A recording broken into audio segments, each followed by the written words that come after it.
ఈరోజే చివరి ఆషాఢ సోమవారం, పైగా ద్వాదశ తిథితో కలిసి వచ్చింది.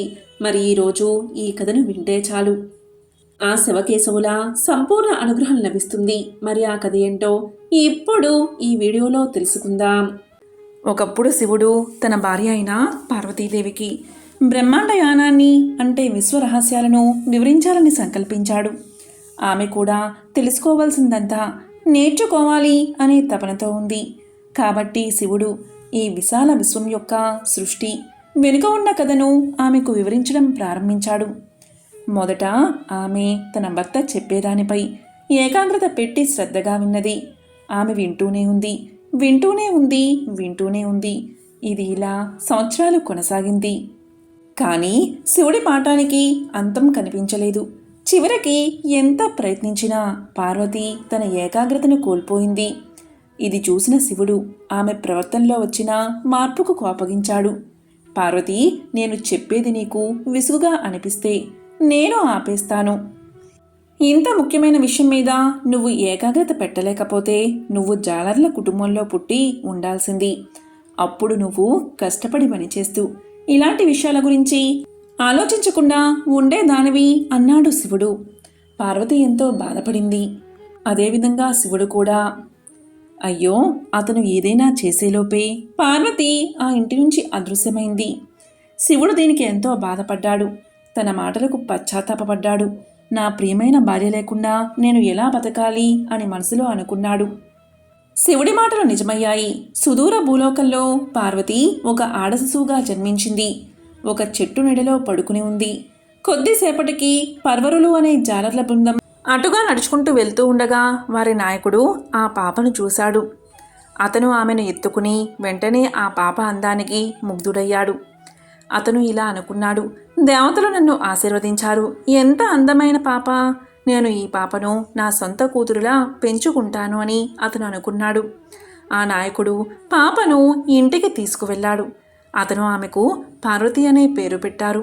తాను కూతురు అని పిలుచుకుంటున్న ఆ పాప నిజానికి అందరూ పూజించే దేవత అని అతనికి తెలియదు. ఇలా రోజులు గడుస్తూ ఉన్నాయి. పార్వతి ఒక అందమైన అమ్మాయిగా పెరిగింది. ఆమె తన తండ్రి చేపలు పట్టడానికి వెళ్ళినప్పుడు ఆయన పడవలో ఆయనతో పాటు వెళ్ళేది. వంశంలోని ప్రతి ఒక్కరూ ఆమెను ఎంతో ఇష్టపడేవారు. కానీ ఆమెను అందరికన్నా ఎక్కువగా ప్రేమించేవాడు మాత్రం ఆమె కోసం తపిస్తూ ఆమెను తిరిగి ఎలా తీసుకురావాలా అని ఆలోచిస్తూ కైలాస పర్వతం మీద చాలా దూరంగా ఉన్నాడు. తన నివాసంలో ఒంటరిగా ఉన్నందుకు ఎంతో బాధపడుతున్నాడు. ఆయన మరెవరో కాదు, సాక్షాత్తు ఆ పరమేశ్వరుడు. పరమేశ్వరుడు ఎంతో బాధగా ఉండడం గమనించిన నంది ఇలా పలికాడు, ఓ ప్రభు, మీరు అమ్మవారిని ఎందుకు తీసుకురావడం లేదు? ఆమె పర్వరులతో నివసిస్తుందని మీకు తెలుసు కదా అని వేడుకున్నాడు. దానికి శివుడు విచారంగా తల అడ్డంగా ఊపి, లేదు నంది, ఆమెను జాలర్లు పెంచారు. ఈ జన్మలో ఆమె ఒక జాలరిని వివాహం చేసుకుంటుంది. అది లోక నియమం అని బదులు చెప్పాడు. నిట్టూర్చి ఆయన తిరిగి తన ఆలోచనలోకి వెళ్ళిపోయాడు. అయితే నంది మాత్రం వదులుకోలేదు. తన యజమానురాలిని తిరిగి కలపడానికి అతని వద్ద ఒక ఆలోచన ఉంది. దీంతో నంది సొరచేప రూపం ధరించి భూమిపైకి వచ్చి సముద్రంలోకి దూకాడు. ఆ తర్వాత అది పర్వరులు నివసించే తీరం వైపు బయలుదేరింది. అకస్మాత్తుగా సముద్రంలో ఉన్న ఇద్దరు పర్వత జలర్లు తమ వైపు వస్తున్న ఒక పెద్ద సొరచేపను చూశారు. ఆ సొరచేప వచ్చి ఆ పడవను తలకిందులు చేసింది. దాంతో ఆ ఇద్దరూ నీటిలో పడిపోయారు. ఈ విధంగా ఆ సొరచేప జాలర్లను ఇబ్బంది పెడుతూనే ఉంది. అది వారి వలలను చించి పడవలను తలకిందులు చేసి పెద్ద సమస్యగా మారింది. చివరికి ఆ నాయకుడు ఒక సమావేశం ఏర్పాటు చేశాడు. ఈ సొరచేపను ఎవరు పట్టుకోగలిగితే వారు నా కూతురుని వివాహం చేసుకోవచ్చు అని పలికాడు. చాలామంది ధైర్యవంతులైన యువకులు ఆ సొరచేపను పట్టుకోవడానికి ప్రయత్నించి విఫలమయ్యారు. ఆశ వదులుకుని పర్వరులు శివలింగానికి ప్రార్థనలు చేశారు. పార్వతి కూడా చాలా తీవ్రంగా ప్రార్థించింది, ఓ శివ, దయచేసి మమ్మల్ని రక్షించండి. ఈ సొరచేప వల్ల మేమందరం బాధపడుతున్నాము. దయచేసి మమ్మల్ని కాపాడండి అని. శివుడు తన దుఃఖంలో కూడా ఆ స్వరాన్ని విని పర్వరులకు సహాయం చేయవలసిన సమయం ఆసన్నమైందని గ్రహించాడు. అంతేకాదు అతను చివరకు తన భార్యను కలుసుకోగలుగుతాడు. అతడు ఒక యువజాలరి బాలుడి రూపం ధరించి పర్వరుల తీర గ్రామానికి వెళ్ళి అక్కడ అధిపతిని కలుసుకుని ఇలా అంటాడు: నేను ఈ సొరచేపను ఆపుతాను, మీరు చింతించకండి, ఈ రోజు తర్వాత అది మిమ్మల్ని ఏమీ చేయదు అన్నాడు. ఆ తర్వాత అతను ఒక పెద్ద వల తీసుకుని నీటిలోకి దిగాడు. సొరచేప రూపంలో ఉన్న నంది ఆ యువకుడు సమీపించడం చూసి అతను సాక్షాత్తు శివుడే అని గుర్తించాడు. అతను తనలో తాను నవ్వుకుని, ఆహా, నా ప్రభు వచ్చారు, నా పని ఇక్కడ పూర్తయింది అనుకున్నాడు. ఆ బాలుడు తనపై వల విసిరినప్పుడు అతను ప్రతిఘటించలేదు. ఇక వంశంలోని వారందరూ ఆనందించారు. అంతటి ధైర్యవంతుడు, నైపుణ్యం గల జాలరి తనకు భర్త కాబోతున్నాడని పార్వతి కూడా సంతోషించింది. అధిపతి మాట ఇచ్చినట్టుగా పార్వతిని ఆ బాలుడికిచ్చి వివాహం చేశారు. శివుడు చివరకు తన భార్యతో ఒక్కటయ్యాడు. వాళ్ళిద్దరూ కలిసి కైలాసానికి తిరిగి ప్రయాణం సాగించారు. ఎంతో పవిత్రమైన, విశేషమైన ఈ కథను విన్నవారికి ఆ శివపార్వతుల సంపూర్ణ అనుగ్రహం లభిస్తుంది. పూర్వం నారాయణుడి నాభి కమలంలోంచి పుట్టిన బ్రహ్మకు స్వయంభూ అయిన పరమేశ్వరుడికి 5 ముఖాలు ఉండేవి. బ్రహ్మ పంచముఖాలకు పేర్లు లేవు, కానీ పరమశివుడి పంచముఖాలకు పేర్లు ఉన్నాయి. శివుడి తూర్పు ముఖానికి తత్పురుష ముఖమని, దక్షిణ ముఖానికి అఘోర ముఖమని, పశ్చిమంగా ఉన్న ముఖానికి సత్యోజాతమని, ఉత్తరంగా ఉన్న ముఖానికి వామదేవ ముఖమని పేరు, ఊర్ధ్వంగా ఉన్న ముఖానికి ఈశాన ముఖమని పేరు. ఈ బ్రహ్మ శంకరులకు ఒకనాడు నేను గొప్పవాడిని అంటే నేనే గొప్పవాణ్ణి అనే తగులాట వచ్చింది.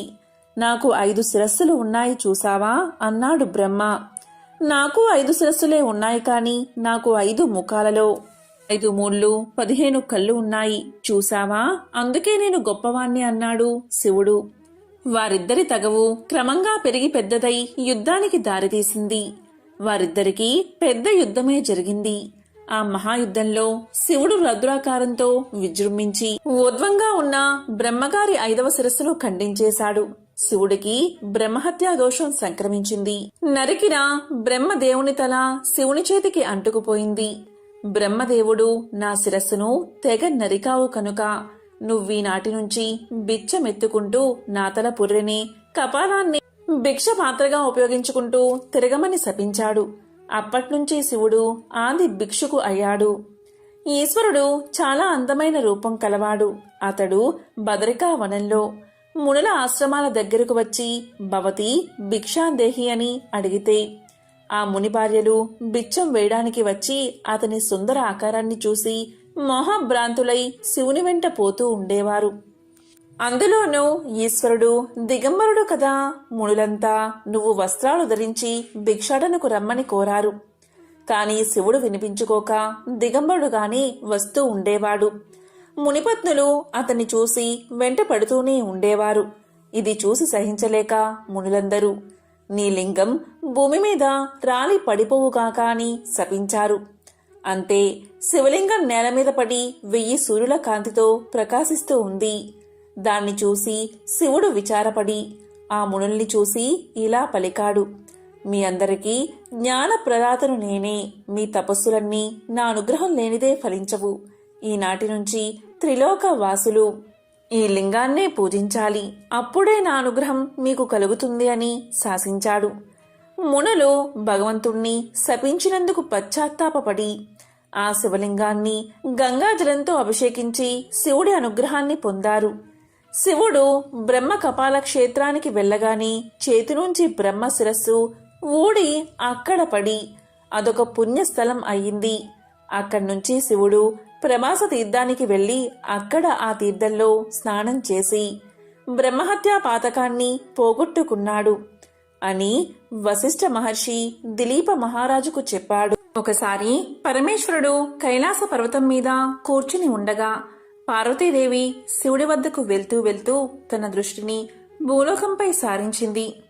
తాను అలా భూమిపైకి చూసేసరికి కొంతమంది వివాహిత స్త్రీలు ఒకరితో ఒకరు ఇలా మాట్లాడుకుంటున్నారు. అవి ఏంటి అంటే, స్త్రీలు ఏ రోజు గాజులను ధరిస్తే భర్త ఆయుష్ తగ్గిపోతుంది, స్త్రీకి తెలియకుండా ఏ అంగాన్ని తాకితే వారికి అదృష్టం వరిస్తుంది, ఇలా వారు చర్చించుకుంటూ ఉన్నారు. ఇక పార్వతీదేవి వారి మాటలు విని పరమేశ్వరుని చేరుకుని ఇలా పలుకుతుంది.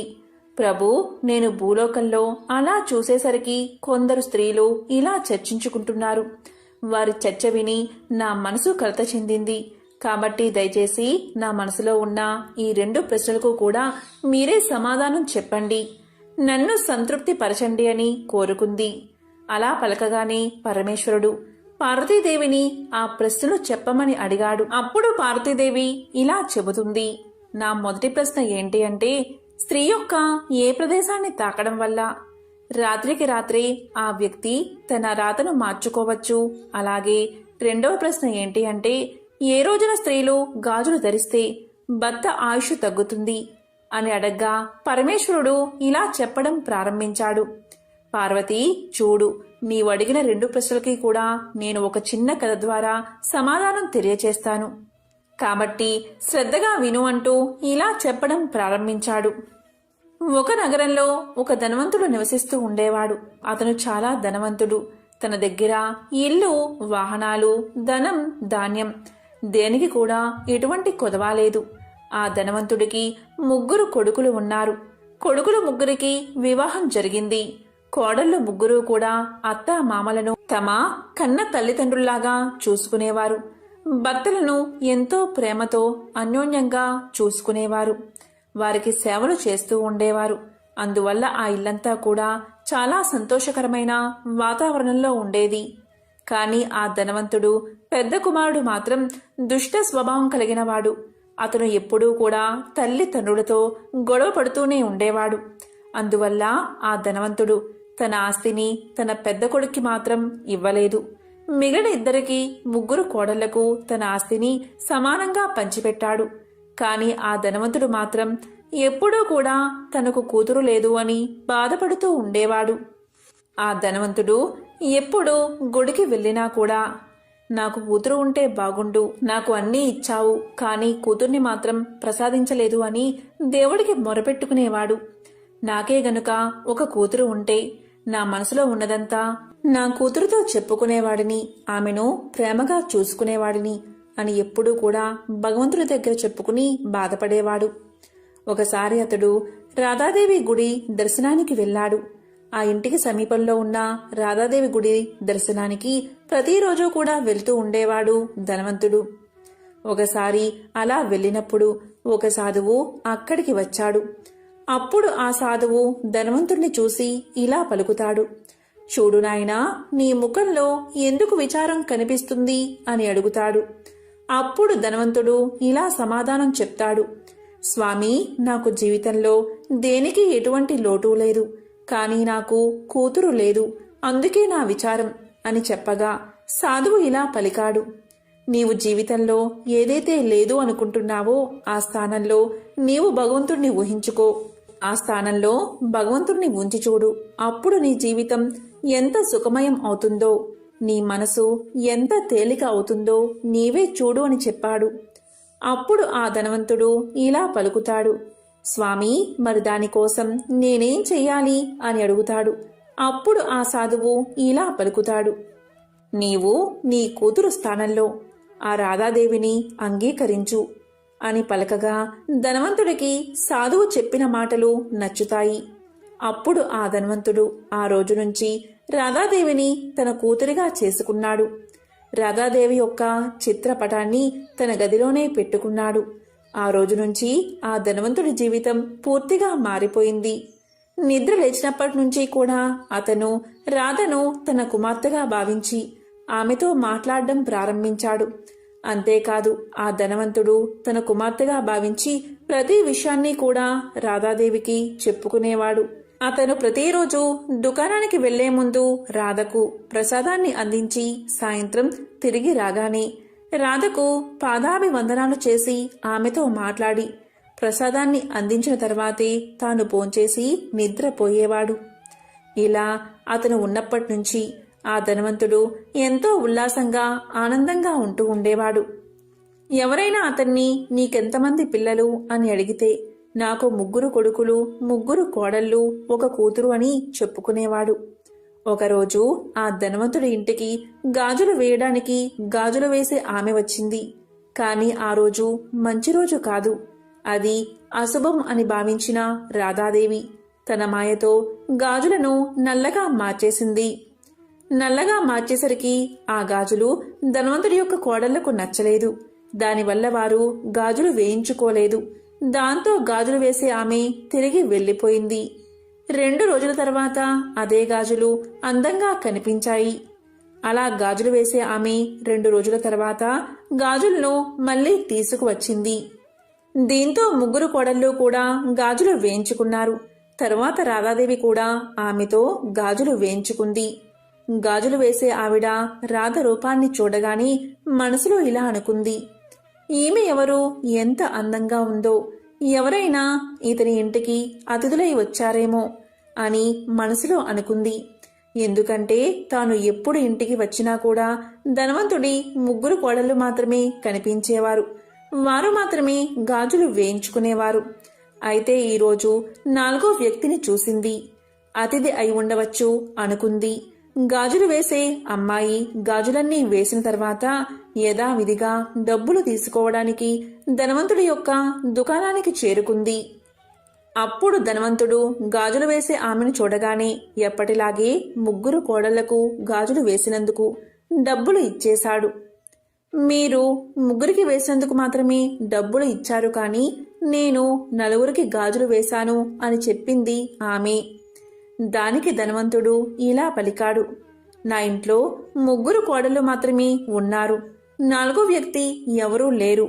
నీవు ఎవరికి గాజులు వేశావు అని పలుకుతాడు. దానికి ఆమె, నేను 4కి గాజులు వేశాను అని చెప్పింది. ఆ మాటలు విన్న ధనవంతుడు ఇలా పలుకుతాడు, సరే, నీవు ముగ్గురికి గాజులు వేసినందుకు డబ్బులు తీసుకుని వెళ్ళు. నేను ఇంటికి వెళ్ళి ఆ 4వ వ్యక్తి ఎవరో కనుక్కుని తరువాత నేను నీకు ఆ గాజులకు డబ్బులు ఇస్తాను అని చెప్పగా ఆమె ఇంటికి వెళ్ళిపోతుంది. సాయంత్రం ధనవంతుడు ఇక దుకాణాన్ని మూసేసి ఇంటికి వెళ్లి గాజులు వేసే ఆమె గురించి అడిగాడు. అప్పుడు కోడళ్ళు, మేము ముగ్గురు మాత్రమే గాజులు వేయించుకున్నాము అని సమాధానం చెప్పారు. ధనవంతుడికి ఏమీ అర్థం కాక చాలాసేపు ఆలోచించాడు. 4వ వారు ఎవరూ కనిపించలేదు. కానీ అక్కడ గాజులు వేసే ఆమె ఈ విషయాన్ని అంగీకరించడానికి సిద్ధంగా లేదు కదా. 4కి గాజులు వేశానని చాలా ఖచ్చితంగా చెప్తుంది అని అనుకుంటూ ఆలోచిస్తూ చాలాసేపు ఆలోచించి కొంతసేపు తర్వాత ధనవంతుడు ఈ విషయం మర్చిపోయి తన పనిలో తాను నిమగ్నమైపోయాడు. ప్రతిరోజులాగే రాధకు ప్రసాదాన్ని పెట్టి తర్వాత తాను భోంచేసి నిద్రపోయాడు. ఇలా ధనవంతుడు నిద్రలోకి జారుకోగానే రాధాదేవి అతని కల్లో కనిపించింది. రాధను చూడగానే ధనవంతుడి కళ్ళల్లో నీళ్లు తిరిగాయి. అప్పుడు రాధవైపు చూసి, ఎందుకు విచారంగా ఉన్నావు అని అడిగాడు. అప్పుడు రాధాదేవి ఇలా చెప్తుంది, నాన్నగారు, ఈరోజు నేను చాలా బాధగా ఉన్నాను. ఇది మా నాన్నగారి ఇల్లు అని తెలిసి నేను గాజులు వేయించుకున్నాను. కానీ నానా, నీవు నా గాజులకు వెలకట్టలేదు. నీవు నన్ను నీ కూతురుగా చేసుకున్నావు, కానీ నన్ను నీవు గుర్తుపట్టలేదు. నీవు నన్ను మర్చిపోయావు, అందుకే నేను బాధగా ఉన్నాను అని చెప్తుంది. అది విన్న వెంటనే ధనవంతుడు ఆ కల్లోనే ఏడ్చేశాడు. అమ్మా, దయచేసి నన్ను క్షమించు, నేను పెద్ద తప్పు చేశాను అని నిద్ర నుంచి మేల్కొన్నాడు. అతని కళ్ళ నుంచి నీళ్లు కారుతూనే ఉన్నాయి. వెంటనే పెట్టెల నుంచి డబ్బులు తీశాడు. గాజులు వేసే ఆమె ఇంటికి వెళ్లి వాళ్ళ తలుపులు తట్టాడు. గాజులు వేసే ఆమె తలుపులు తీసి ధనవంతుణ్ణి ఇంట్లోకి రమ్మని పిలిచింది. ఇంట్లోకి వెళ్లగానే ధనవంతుడు జరిగిందంతా ఆ గాజులు వేసే ఆమెకు చెప్పాడు. నీ అంత అదృష్టవంతురాలు ఈ ప్రపంచంలో ఎవరూ ఉండరు. రాధాదేవిని నా కూతురిగా చేసుకున్నాను, కానీ నేను నా కళ్ళతో ఆమెను ఎప్పుడూ చూడలేదు. కాని ఈరోజు నీవు రాధాదేవి చేతులకు గాజులు వేశావు. నీవు ఎంత అదృష్టవంతురాలివి. నా కుమార్తె ధరించిన గాజులకు మూల్యాన్ని చెల్లించడానికే ఇక్కడికి వచ్చాను. స్వయంగా గాజులు వేసే అదృష్టం నీకు కలిగింది అని పలకగానే గాజులు వేసే ఆమె, నేను రాధాదేవికి వేసిన గాజుల కోసం డబ్బులు ఎలా తీసుకుంటాను? ఇలాంటి అదృష్టం ఎవరికీ లభించదు. నాకు లభించింది కాబట్టి నా చేతులతో గాజులు వేశాను, కాబట్టి నేను డబ్బు తీసుకోను అని చెప్పింది. అప్పుడు ఆ ధనవంతుడు ఒప్పుకోకుండా ఆ డబ్బుల సంచిని ఆమె ఇంట్లోనే వదిలేసి ఇంటికి చేరుకున్నాడు. అక్కడి నుంచి రాగానే రాధాదేవి గుడికి చేరుకున్నాడు. అన్నిటినీ వదిలేసి సన్యాసం తీసుకుని రాధాదేవి గుడిలోనే రాధకు సేవలు చేస్తూ తన జీవితాన్ని గడపడం ప్రారంభించాడు. ఇక భార్యను వదిలేసి ధనవంతుడు గుడిలోనే కాలక్షేపం చేస్తూ ఉండేవాడు. ఇక రాధాదేవి ఒకసారి ఆ ధనవంతుడి యొక్క పెద్ద కొడుకు కల్లో కనిపించి ఈ విధంగా చెప్పింది, నీవు నీ తల్లికి ఎప్పుడూ కూడా ఎటువంటి సేవ చెయ్యలేదు. అందువల్లే నీ పరిస్థితి ఈ విధంగా మారింది. ఈ రోజు నుంచి నీ తల్లి పాదాలు తాకడం ప్రారంభించు. రాత్రికి రాత్రే నీ విధిరాత ఎలా మారుతుందో నీవే చూడు అని పలికింది రాధాదేవి. రాధాదేవి మాటలు విన్న పెద్ద కొడుకు ప్రతిరోజు కూడా తన తల్లి పాదాలను తాకేవాడు. అలాగే తల్లికి సేవలు చేసేవాడు. మెల్లిమెల్లిగా అతని దురదృష్టం మొత్తం తొలగిపోయి ధనవంతుడు అయ్యాడు. ఈ విధంగా పరమేశ్వరుడు పార్వతీదేవికి కథను చెప్పి, పార్వతి, నీవు అడిగిన మొదటి ప్రశ్నకు సమాధానం అర్థం చేసుకో. నీ మొదటి ప్రశ్న ఏంటి అంటే, స్త్రీ యొక్క ఏ అంగాన్ని తాకడం వల్ల రాత్రికి రాత్రి వారి జీవితం మారిపోతుందో అని అడిగావు. దానికి సమాధానం చెప్తున్నాను చూడు. దురదృష్టవంతుడైన ధనవంతుడి యొక్క పెద్ద కొడుకు సైతం రాధాదేవి చెప్పిన మాట ప్రకారం తన తల్లి పాదాలను సేవ చేస్తూ తన తల్లి పాదాలను తాకుతూ ఉండేవాడు. తల్లి పాదాలకు నమస్కారం చేసుకుంటూ ఉండేవాడు. ఇలా చేయడం వల్ల వాడి భాగ్యం మారిపోయింది. దురదృష్టవంతుడి నుంచి అదృష్టవంతుడు అయ్యాడు. వాడి దోషాలన్నీ తొలగిపోయాయి. ఇదే నీవు అడిగిన మొదటి ప్రశ్న యొక్క సమాధానం. అంటే ఎప్పుడూ కూడా తల్లి పాదాలను తాకి తల్లికి సేవ చేస్తూ ఉండాలని. ఇక రెండవ ప్రశ్న, దానికి సమాధానం ఏంటి అంటే, స్త్రీ ఏ రోజున గాజులు వేసుకుంటే తన భర్త ఆయుష్ తగ్గుతుంది అని. దీనికి సమాధానం ఏంటి అంటే, గాజులు వేసే ఆమె ధనవంతుడి యొక్క ముగ్గురు కోడళ్లకు గాజులు వేయడానికి వచ్చినప్పుడు ఆమె మంగళవారం రోజు వచ్చింది. అందువల్లే రాధాదేవి తన మాయాజాలంతో గాజులను నల్లగా మార్చేసింది. అందువల్లే ఆ ధనవంతుడి కోడళ్ళు ఆ గాజులను ఇష్టపడలేదు. ఇక 2 రోజుల తర్వాత మళ్లీ గాజులు వేసే ఆమె వచ్చినప్పుడు, అంటే శుక్రవారం రోజు ఆ గాజులు మరింత అందంగా మారిపోయాయి. ఆ ధనవంతుడి యొక్క ముగ్గురు కోడళ్ళు అలాగే రాధాదేవి నలుగురు కలిపి కూడా గాజులు వేయించుకున్నారు. వివాహమైన ప్రతి స్త్రీ కూడా గాజులు ధరించే ముందు కొన్ని విషయాల్లో ప్రత్యేక శ్రద్ధ వహించాలి. అది ఏంటి అంటే, వివాహమైన ప్రతి స్త్రీ కూడా గాజులను తప్పకుండా ధరించాలి. రెండవది, గాజులను ఎప్పుడూ కూడా ఉదయం లేదా సాయంత్ర సమయంలోనే ధరించాలి. మూడో విషయం ఏంటి అంటే, గాజులను ఎప్పుడూ కూడా శుక్రవారం లేదా ఆదివారం మాత్రమే ధరించాలి. ఈ రోజు ధరిస్తే భర్త ఆయుష్ పెరుగుతుంది. ఇక నాలుగో విషయం ఏంటి అంటే, మంగళవారం కానీ శనివారం కానీ గాజులను కొనకూడదు, అలాగే ధరించకూడదు. దీనివల్ల భర్త ఆయుష్ తగ్గిపోతుంది. అందువల్ల ఎప్పుడూ కూడా గాజులను ధరించినా సరే ఈ విషయంపై ధ్యాస పెట్టాలి. ఈ 4 విషయాలు ఎవరైతే గుర్తించుకుని అమలు పరుస్తారో వారు ఎప్పుడూ కూడా సుమంగళిగానే జీవిస్తారు, సుమంగళిగానే మరణిస్తారు అని సాక్షాత్తు పరమేశ్వరుడే పార్వతీదేవి అడిగిన ప్రశ్నలకు సమాధానం చెప్పాడు. పూర్వం భీష్మ పితామహుడు అంపశయ్యపై ఉండగా ధర్మరాజు అతని చెంత చేరి అనేక ప్రశ్నలు అడిగి తన ధర్మ సందేహాలను తీర్చుకునేవాడు. ఈ విధంగా ఒకసారి ధర్మరాజుకి ఒక సందేహం వచ్చింది. ఉన్నత పదవుల్లో ఎలాంటి వారిని నియమించాలి అన్న అనుమానం వచ్చింది. దయచేసి తన సందేహాన్ని నివృత్తి చేయమంటూ ఆయన భీష్ముణ్ణి కోరాడు. అప్పుడు భీష్ముడు ఒక కథ ద్వారా ధర్మరాజు సందేహాన్ని నివృత్తి చేశాడు. పూర్వం ఒక అడవిలో ఒక ముని తపస్సు చేసుకుంటూ జీవిస్తున్నాడు. ఒక కుక్క ఎప్పుడూ ఆ ముని వెంటే తిరుగుతూ ఉండేది. తన పట్ల విశ్వాసంగా ఉన్న ఆ కుక్కని చూసిన ముని దాన్ని తన చెంత ఉండనిచ్చేవాడు. వీరి అనుబంధం ఇలా కొనసాగుతూ ఉండగా ఒకరోజు ఆ కుక్క ఒక పులి కంటపడింది. అంతే, ఆ పులి తన పంజా విసురుతూ కుక్కని బలిగొనబోయింది. వెంటనే ఆ కుక్క పరుగున పోయి మునీశ్వరుడి వెనుక నక్కింది. తన్ని నమ్ముకున్న కుక్క ఆ పులి కంటే బలహీనంగా ఉండడం వల్లే కదా దానికి ఆపద కలిగింది అనుకున్నాడు మునీశ్వరుడు. దాంతో ఆ కుక్కను పులిగా మార్చేశాడు. ఆ ఘటన చూసిన పులి భయపడి గిర్రున వెనక్కి తిరిగి పారిపోయింది. కానీ పులిగా మారిన కుక్క జీవితం అక్కడ్నుంచి సురక్షితంగా ఉందని చెప్పుకోవడానికి లేదు. ఎందుకంటే మరొకసారి దాని మీదకి ఒక ఏనుగు దూసుకొచ్చింది. యథాప్రకారం పులి రూపంలో ఉన్న కుక్కను ఏనుగులా మార్చేశాడు ఆ మునివర్యుడు. ఇలా ఏ జంతువు దాడి చేసినా తన దగ్గర ఉన్న కుక్కను అంతకంటే బలమైన జంతువుగా మార్చసాగాడు ముని.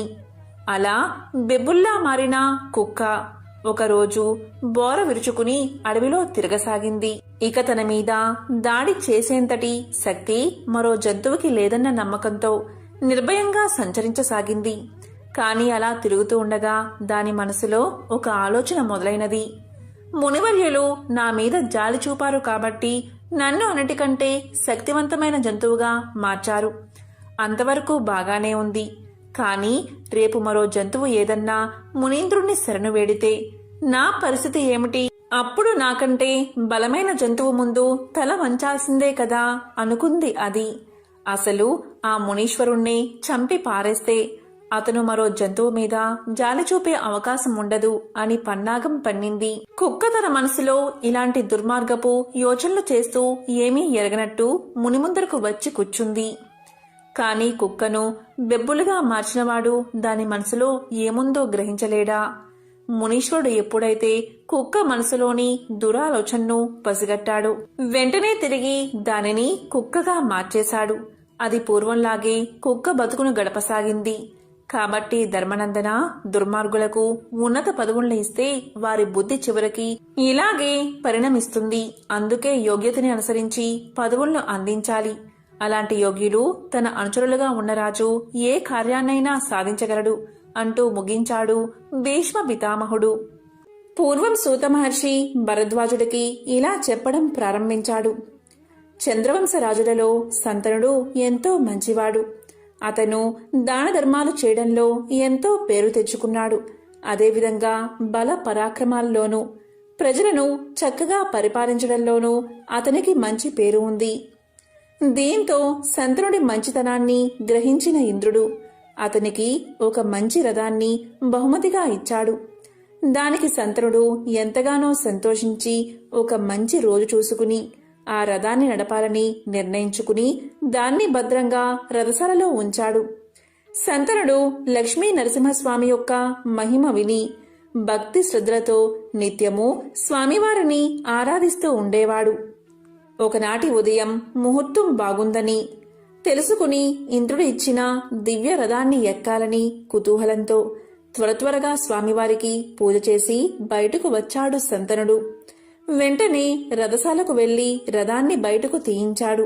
ఆ రథం చుట్టూ 3 ప్రదక్షిణలు చేసి రథాన్ని ఎక్కాడు. కాని ఆ రథం ఒక్క అడుగు కూడా కదల్లేదు. ఎందుకు కదల్లేదు అని దిగాలుగా కిందకు దిగాడు సంతనుడు. రథం తయారు చేసేవారిని పిలిపించి ఇందులో ఏమైనా లోపముంటే చూడండి అన్నాడు. వారు ఆ రథాన్ని మొత్తం పరిశీలించి ఏ లోపమూ లేదు ప్రభు అని చెప్పారు. దానికి సంతనుడు అయితే మీరు నడపండి చూద్దామన్నాడు. రథాన్ని తయారు చేసేవారు రథమెక్కి నడిపినా కూడా అది ఒక్క అంగుళం కూడా కదల్లేదు. దానికి కారణం మాత్రం వారికి అర్థం కాక చేతులు ఎత్తేశారు. దానితో సంతనుడి ఆనందం నీరు కారిపోయింది. విలవిల్లాడుతూ అంతఃపురానికి చేరుకున్నాడు. అక్కడ దిగాలుగా కూర్చుని ఇష్టదైవాన్ని పూజిస్తూ ఉండగా ఇంతలో నారదుల వారు వీచేశారు.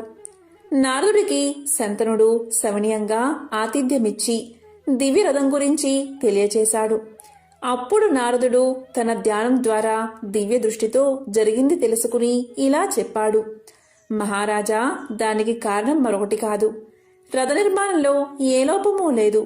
నువ్వు స్వామివారికి నిన్న చేసిన పూజా పుష్పాలను బయటకు వేశావు. నువ్వు బయటకు వెళ్లేటప్పుడు వాటిని దాటి వెళ్లావు. నిర్మాల్యాన్ని అంటే పూజించిన పుష్పాలను ఎవరి కాళ్లకు తగలని విధంగా ఒక మూలన వెయ్యాలి. వాటిని దాటడం వల్ల వచ్చిన దోషమే నీ రథం యొక్క గమనాన్ని ఆపింది. అంతేకాని మరొకటేదీ లేదు. నీకు రథమిచ్చిన ఇంద్రుడికి కొడుకు కూడా ఇలాంటి ఆటంకమే కలిగింది. దాని గురించి చెప్తా విను అని ఇలా చెప్పడం ప్రారంభించాడు నారదుడు. అంతర్వేది అనే పట్టణంలో రవి అని ఒక మాలకారుడు ఉండేవాడు. పువ్వుల దండలను రమ్యంగా అల్లి మొదట అల్లిన 3 దండలు ముచ్చటగా లక్ష్మీ నరసింహస్వామికి సమర్పించేవాడు. ఆ పూలమాలలు అల్లడంలో అతని భార్య కూడా నిపుణురాలు. ఇద్దరూ కూడా ఎంతో శ్రద్ధగా పూలమాలలు కట్టేవారు. స్వామివారికి సమర్పించగా మిగిలినవి పురోహితుడికి, దేవపూజలు చేసేవారికి మరికొన్నిటిని బయట అమ్మి అమ్మగా వచ్చిన ధనాన్ని కుటుంబ పోషణకు వాడుకునేవారు. మరి రోజు పువ్వుల దండలు అల్లాలంటే చాలా పువ్వులు అవసరమవుతాయి కదా. అందుకే తన సొంత నేలలో అన్ని రకాల పువ్వుల చెట్లు వేసి చుట్టూ ఎత్తుగా కంచె వేశాడు. దానికి ఇంట్లో నుండి మాత్రమే వెళ్లడానికి ద్వారాన్ని ఉంచాడు. ఎవరూ వెళ్లకుండా జాగ్రత్త చేసుకున్నాడు. ఆ విధంగా తన సొంత నేలలో మల్లె, జాజి, పొన్న, చామంతి, సంపెంగ, సన్నజాజి ఇలా రకరకాల పువ్వులను తన తోటలో వేశాడు. ఆ పూలలో సూర్యోదయం సమయంలో కొన్ని పూలు పోస్తే సూర్యుడు అస్తమించాక కొన్ని పుష్పాలు వికసించేవి. ఆ పూల మొక్కలకి ఎప్పటికప్పుడు నీరు పెడుతూ చెట్లు బాగా పూలు పూసేలా శ్రద్ధ చేసుకునేవాడు. ఇలా ఉండగా ఒకరోజు వేకువజామునే లేచి స్నానాదులు ముగించుకుని పూల బుట్టలు తీసుకుని తోటలోకి వెళ్లాడు రవి. తీరా అక్కడికి వెళ్లి చూస్తే అతను ఎంతో ఆశ్చర్యపోయాడు. తోటలో ఒక్క పువ్వు కూడా పూయలేదు. నిన్న రాత్రి అన్ని మొగ్గలు ఉన్నా ఉదయానికి ఒక్క పువ్వు కూడా లేకపోవడం చూసి జరిగింది భార్యకు చెప్పాడు. తోటలోకి వెళ్లడానికి ఒక్క ద్వారం మాత్రమే ఉంది. ఆ ద్వారం గుండా నాకు తెలియకుండా రావడం అసాధ్యమని, ఈ పువ్వులన్నిటినీ ఎవరో కోసారు అని భార్యతో సంభాషించి బాగా తెల్లవారాక అక్కడ ఇక్కడ ఉన్న గుప్పెడు పువ్వులు తెచ్చి ఇంట్లో ఉన్న నరసింహస్వామి వారి విగ్రహాన్ని పూజించి ఆ పుష్పాలు ఎవరు కోసారో మీరే సెలవివ్వాలి స్వామి అని నమస్కారం చేసుకుని నిద్రపోయాడు రవి. అతనికి గాఢ నిద్ర పట్టింది. కలలో స్వామి కనిపించి, రవి విచారించకు, ఈరోజు నన్ను పూజించిన పువ్వులను అంటే నిర్మాల్యాన్ని తీసుకుని తోటకు అవతల వైపు వేసిరా. అప్పుడు పువ్వుల కోసం వచ్చిన ఇంద్రుడి కొడుకు యొక్క దొంగతనం బయట పడుతుందని చెప్పాడు. అప్పుడు రవి లేచి దైవానికి నమస్కారం చేసుకుని జరిగింది భార్యకు చెప్పాడు. వెంటనే అతను పూజా గృహంలోకి వెళ్లి నిర్మాల్యం అంటే పూజించిన పుష్పాలను తోట గోడ పక్కన చెల్లివచ్చాడు. అంతలో దివ్యరథం గంటల చప్పుడుతో వచ్చింది. అందులో నుంచి ఇంద్రుడి కొడుకు దిగి తోటలోకి వెళ్లి పువ్వులు కోసుకుని రథం దగ్గరకు వచ్చాడు. తీరా రథం ఎక్కబోగా రథాన్ని ఎక్కలేకపోయాడు. ఏమిటి ఈ వింత అని అడిగాడు రథసారథుణ్ణి. గోడ పక్కన స్వామిని పూజించి పడేసిన పువ్వులు ఉండడం రథసారథి గమనించాడు. అప్పుడు ఇంద్రుడి కొడుకుతో ఇలా పలికాడు. అక్కడ స్వామిని పూజించిన పువ్వులు గోడ పక్కనే పడి ఉన్నాయి. వాటిని నువ్వు గ్రహించగా వాటిని దాటి ఇలా వచ్చావు. నిర్మాల్యాన్ని దాటినందువల్ల ఇది జరిగింది. ఈ దోషం పోవాలంటే నువ్వు తిన్నగా కురుక్షేత్రానికి చేరుకో. అక్కడ మునులు యజ్ఞం చేస్తూ ఉంటారు. చూడ్డానికి ఆ యజ్ఞాన్ని చూడ్డానికి చాలా మంది జనం వస్తూ పోతూ ఉంటారు. ఆ జనం అక్కడ భోజనం చేసి తినగా వదిలేసిన ఎంగిలాకులు తీసి అవతల పారేస్తూ ఆ ప్రదేశాన్ని నీటితో శుద్ధి చేస్తూ ఉండు. ఇలా 15 సంవత్సరాలు చేస్తే నిర్మాల్యాన్ని దాటినందువల్ల కలిగిన పాపం పోతుంది అని చెప్పి రథసారథి అప్సరసలను రథంపై ఎక్కించుకుని స్వర్గానికి వెళ్లిపోయాడు.